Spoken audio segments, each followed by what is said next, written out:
I'm Crimo, the anonymous investigator. This week I cover the case of Jessika Kalaher.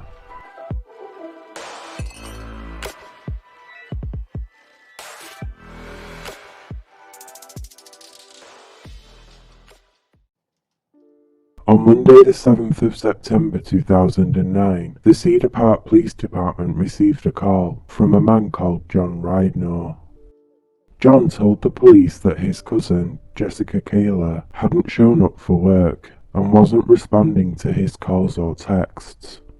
John, who was a police officer with the Austin Police Department, asked Cedar Park detectives to trace Jessica's mobile phone. Meanwhile, John's sister Melanie and her boyfriend Sergey got into their car and started looking for Jessika. A short time later, investigators call Melanie. They tell her that they had located Jessica's mobile phone. The phone was in an area close to the 1431 and 183 highway, which had lots of shops, restaurants, and gas stations nearby. Melanie and Sergey drive to the phone's location. Once there, Melanie spots Jessica's white Kia, parked outside a Little Caesars restaurant. Sergey parks behind the Kia. The couple then get out of their vehicle and run over to Jessica's car. As they look through the car windows, they see Jessika sitting in the driver's seat. Melanie pounds on the driver's side window and calls Jessica's name, but she doesn't respond. So Melanie opens the driver's door and immediately noticed a foul smell.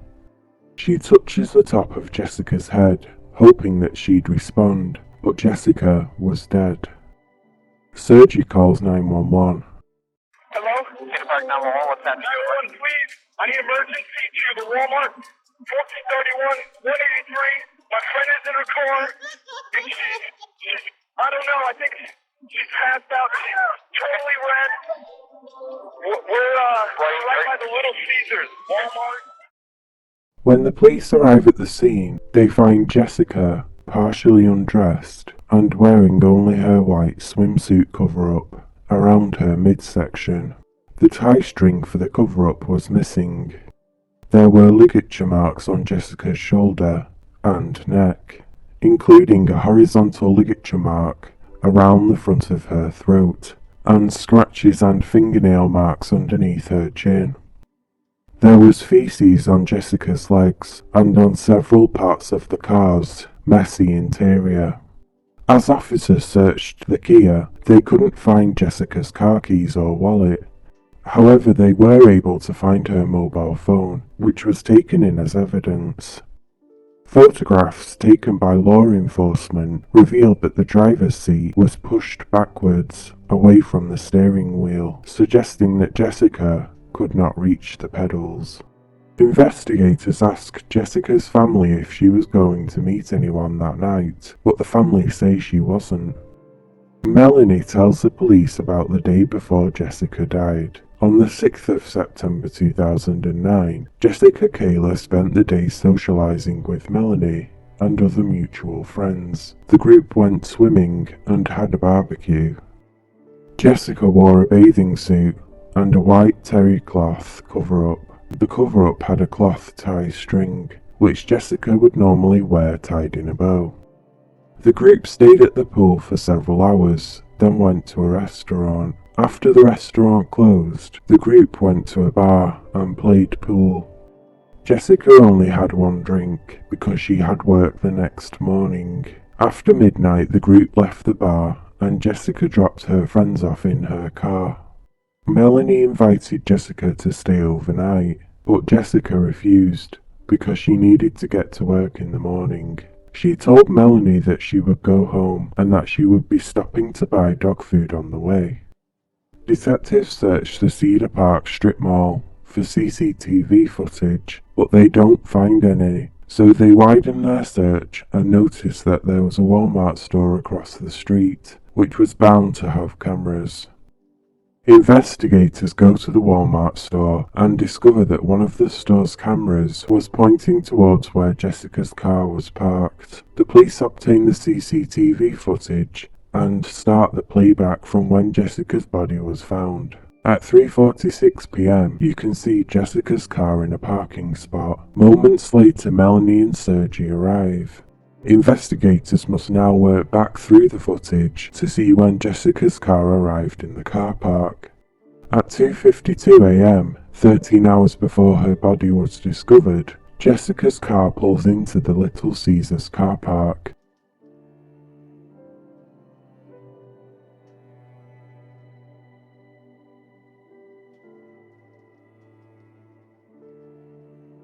A grainy figure gets out of the car and walks northbound away from the car. If you remember, Jessica was wearing a white swimsuit cover-up. The person seen getting out of her car wasn't wearing any white clothing.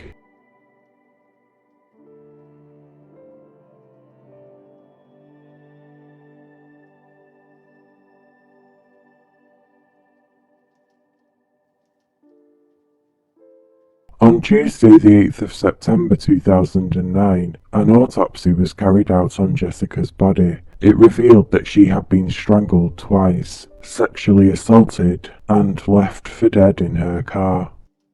The strangulation had led to brain damage, and Jessica would have become very disorientated due to low blood flow and oxygenation of the brain. There were bruises under her chin, on her upper chest, on her upper and lower extremities, and on her back. The body had scrapes or abrasions on the front of the neck, over the left shoulder, and on one of her feet. The shoulder abrasion was consistent with being restrained with a seatbelt. Jessica also had a small bruise on the tip of her tongue, probably either because she bit her tongue or because of the force of somebody pushing upon her chin and forcing her tongue between her teeth. The autopsy also revealed that Jessica had survived the assault and lived for hours after it happened. She had been left in a car on an extremely hot day, with temperatures of around 90 degrees outside. This led to her getting heat stroke. Investigators question employees from the Little Caesars restaurant. One of the employees had arrived at work at 9 a.m. on the day Jessica's body was found. He says that when he arrived at work, there was a white Kia in his parking spot. He claims that he saw Jessica inside the Kia, trying to crawl from the back seat to the front seat, and heard the horn honk in the process. When the second employee arrived, about half an hour later, she saw Jessica naked inside her car, climbing out of the back window to get dressed in the front seat. Her movements were not smooth or fluent, they were jerky and uncoordinated. The male employee next saw Jessica mid-morning. She was standing outside the Kia's driver door, bent over, looking in the car for something. Later he saw her walking across the parking lot, holding her hands up to her ear, like she was talking on the phone. The female employee looked out of the pizza store window and saw Jessica standing outside the Kia's driver door. According to the woman, Jessica was messing with her hair and trying to put herself together. The woman said Jessica was very skittish and acting like everything scared her. This made the employee think that Jessica was on something. When the employee took a smoking break outside, she saw Jessica again. This time she was talking to herself in the Kia. At around noon, the female employee saw Jessica in her car with her right pointer finger on the steering wheel, or almost touching the steering wheel, and she was making the figure 8 motion. According to the woman, she was swaying back and forth. Hours later, the male employee noticed Jessica in her car again. She wasn't moving. He saw bruising around her neck, on her face, and on her legs. Detectives decide to look at the crime scene photos again. Maybe they missed something. As they take a closer look, they notice that there was a large bag of dog food in the back seat of Jessica's car. Where had the food come from, and how long had it been there? Detective Larry Bond called John, Jessica's housemate and cousin. He asked John if Jessica had picked up the dog food the night she was attacked. John said yes. They were short on dog food, And if you remember, Melanie told the police that Jessika was planning to buy dog food on her way home after she had dropped Melanie off. Believing that Jessika had bought the dog food moments before she was attacked, detectives checked the route from Melanie's house to Jessica's to see if there were any stores that Jessika might have gone to. They noticed that the same Walmart store near where Jessica's body was found was on the route, and it was open 24 hours a day. Detectives go back to the Walmart store and retrieve its own car park CCTV footage. They start the playback at 1:30 a.m, which is when Jessika dropped Melanie off. At 1:39 a.m, Jessica's white Kia pulls into the Walmart car park. 30 seconds later, a figure wearing a white cover-up appears on the screen.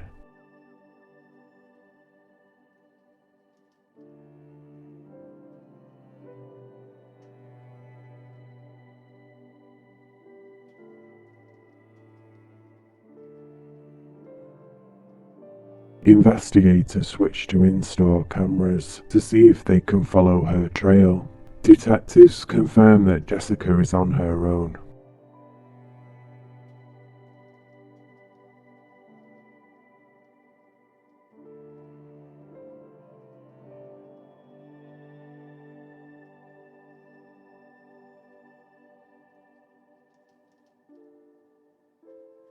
As she exits the store, investigators switch to the exterior cameras and notice that someone was following behind her as she walked back to her car.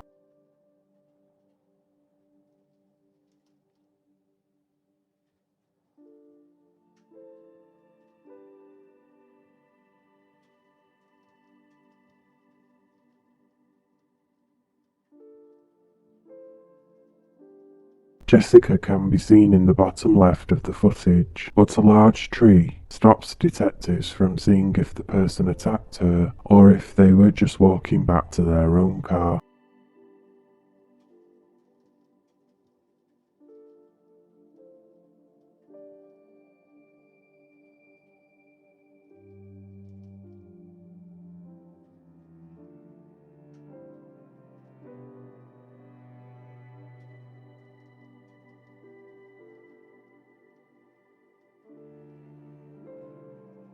"90 seconds later, Jessica's car reverses and leaves the car park.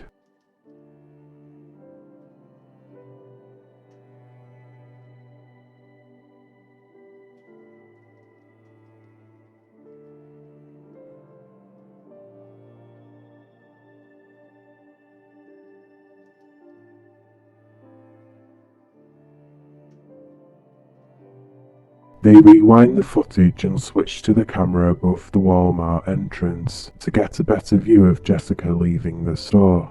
When she exits Walmart, the police notice that a man is walking behind her.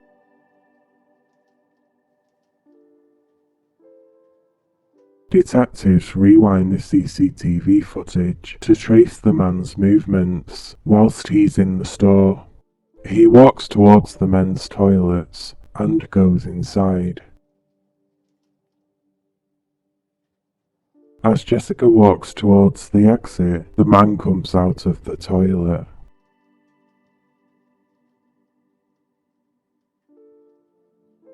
He starts walking at a faster pace than Jessika and also leaves the store.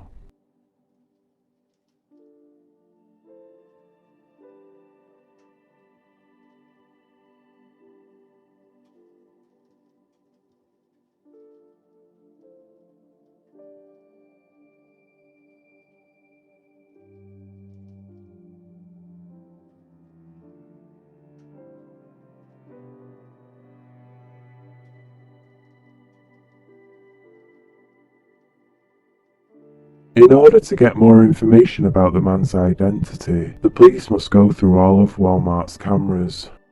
After watching hours of CCTV footage, the police found the man entering the store at 1:42 a.m, just 3 minutes after Jessika. Detectives checked the car park footage to see if any other vehicles around that time entered the car park. They spot a red or maroon pickup truck pulling into a space minutes after Jessika had parked up. The truck driver parks far away from the store's entrance, and it's the only other vehicle that arrives around that time.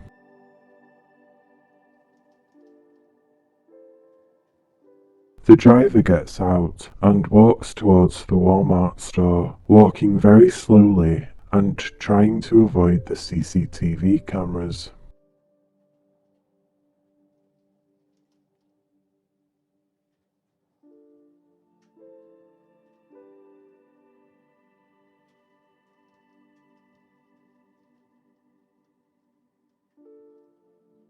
Detectives keep watching the truck to see when the driver returns. 1 hour and 11 minutes later, the truck's headlights come on, and the truck leaves the car park.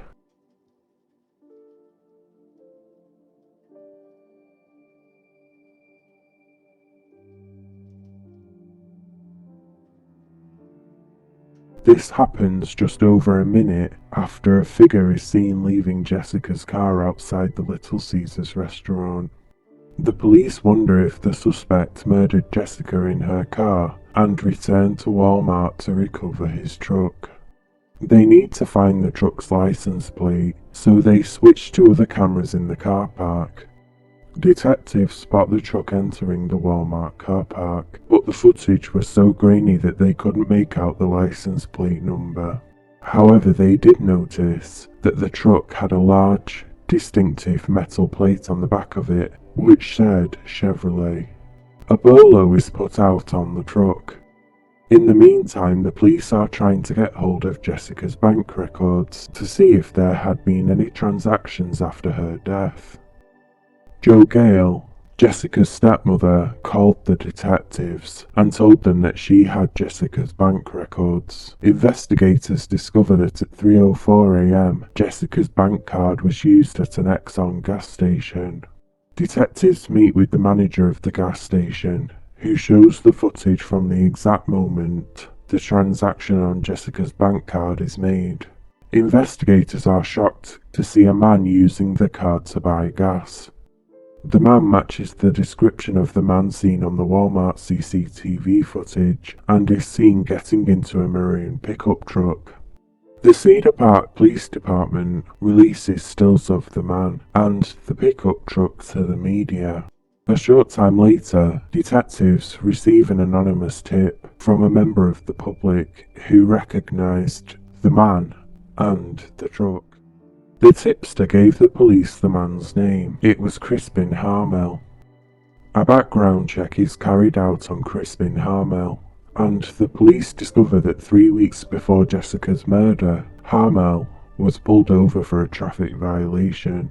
Detectives notice that there was dashcam footage of the stop, and when they watch it, they see the same man and truck from the Walmart and gas station footage. Detectives go to Harmel's house, and when they get there, they notice that the metal plate on the back of the maroon truck had been removed. Detectives ask Crispin how he knows Jessika Kalaher.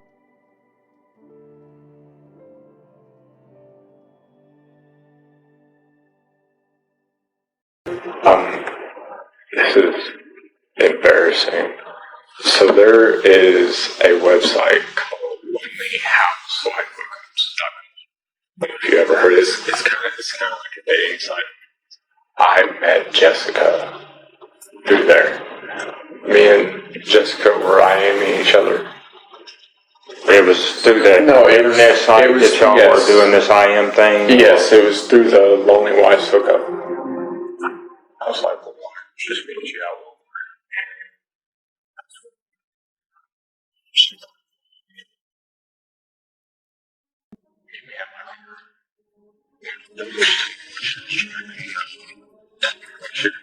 Get me worried.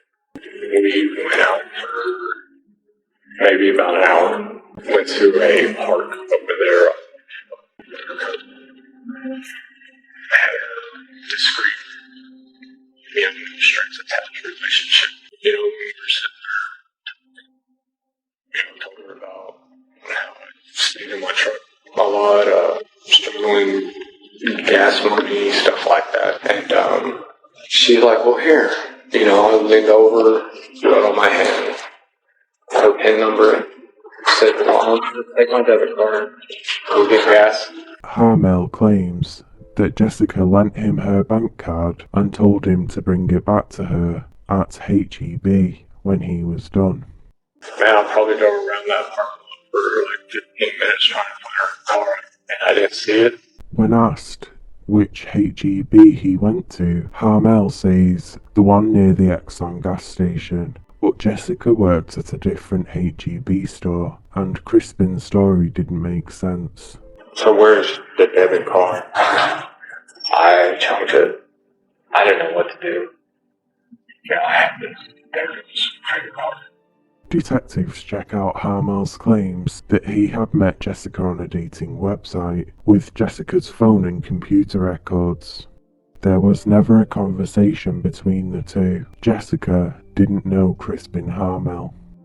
Harmel's DNA was never found on Jessica's body or in her car, which meant that the DA didn't have enough evidence to charge him with murder. However, they do charge him with tampering with evidence in relation to modifying his truck and getting rid of Jessica's bank card. In 2010, Harmel pleads guilty to modifying his truck, which was a potential crime scene, and getting rid of Jessica's bank card. He receives 10 years in prison. Meanwhile, the Cedar Park Police Department work with the Walmart store to see if there was any evidence they'd missed. 3 years later, Walmart says that they have located another camera in a vending machine at the entrance of the store. The camera footage shows Jessika entering the store. 6 minutes later, she exits the store and walks back towards her car. Moments later, a figure walks out of the store. He changes direction and follows Jessika back to her car. Investigators believe that Jessika puts the dog food on the back seat of her car and gets into the driver's seat. Harmel then got into the car and sat behind Jessika. He got hold of her seatbelt and strangled her with it. Police think that Harmel told Jessika to drive to a nearby park, where he sexually assaulted her before strangling her again, this time with his bare hands. At this point, Jessika is no longer conscious, and Harmel thinks he's killed her, so he drives Jessika back to the Little Caesars car park. Then he goes back to his own truck and fills it up with $75 worth of gas.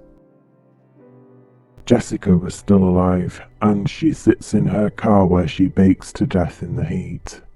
The heat also explains why Harmel's DNA wasn't found on Jessika or in her car, as heat can destroy DNA.